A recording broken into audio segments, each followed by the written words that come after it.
So I've been watching a lot of videos about COPPA.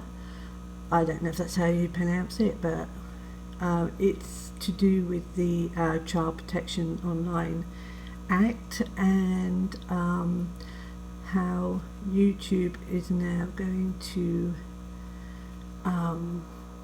change how things are done. And it seems that a lot of people are very worried about this. I don't really do my videos. I've never planned to do it where I'm going to make money or whatever. I just really do it so I've got some record of my fish, and to show some friends, online.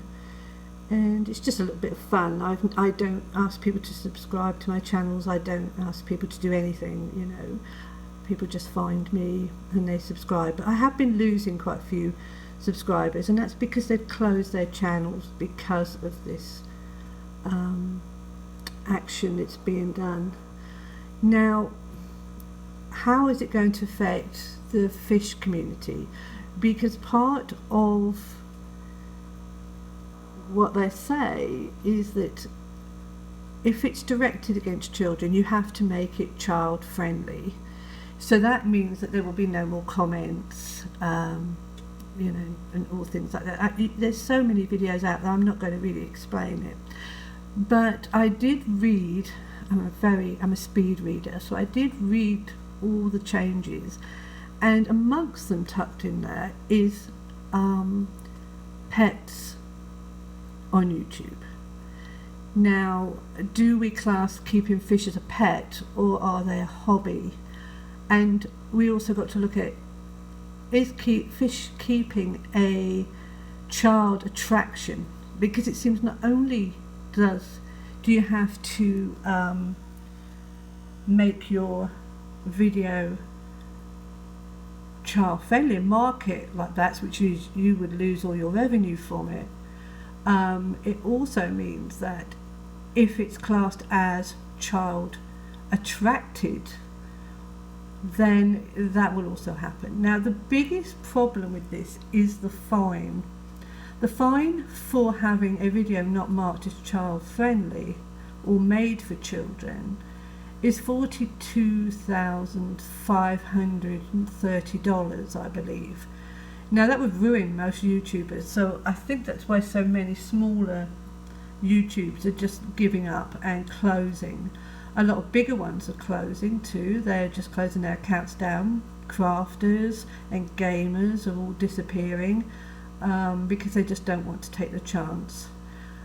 But I don't know how that leaves people with fish. I mean, does it mean that if you have SpongeBob in your tank, does that mean that that's child attractive? If you keep beta fish, which a lot of young children do, is that going to be classed as attracting a child to your channel? Now, it's going to be real people looking at your channels and making these decisions, but people that have never had anything to do with fish or anything to do with crafts or anything to do with gaming. These are just people that are sitting there saying, that looks pretty, if I was a child I'd like that, therefore I'm going to put a fine on you. I mean, that's all we can find out at the moment. That's all they're going to do. So does that mean that the fact that one of my beta fish had Squidward's house there and the thumbnail shows that, is that child attracting? I don't know. I don't know if I can't even find that information as to whether people that are non-monetarized like me are even to do with this. I'm presuming they are, because there's nothing there to say they're not. So I really don't know how this will affect the fish community. You can say that most people under 18 can't buy fish. I mean, most shops won't sell people under the age of 18 a fish. So does that protect you, that you can't be providing information for children, because children should not be buying fish? I don't know.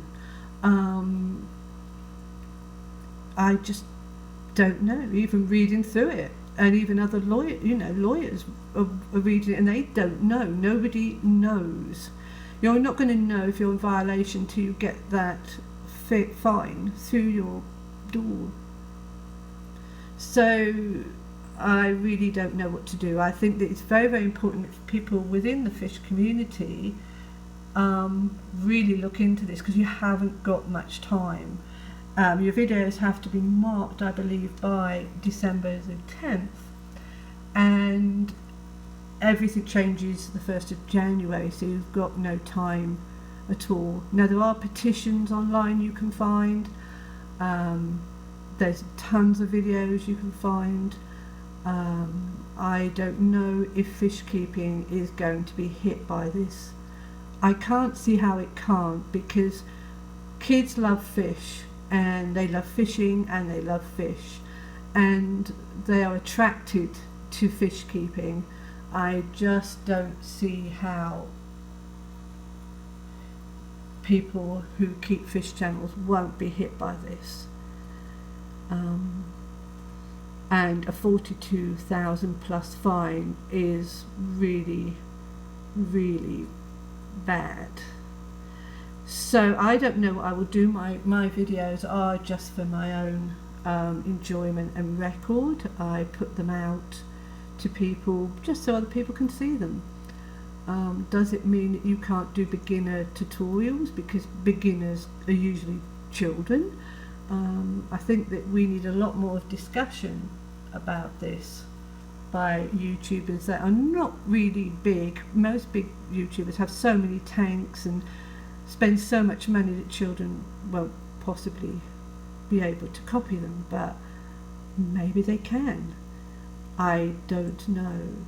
So I'm opening this up for discussion so that people can perhaps find out more on their fish keeping channel. If they keep hamsters, cats, dogs, they do videos on. You don't know if pets are covered by sort of a big umbrella. That means if you do any videos on any pets, you are attracting children to your channel. Anyway, maybe I didn't do this very well, but the videos are all out there, so I advise people to go and look.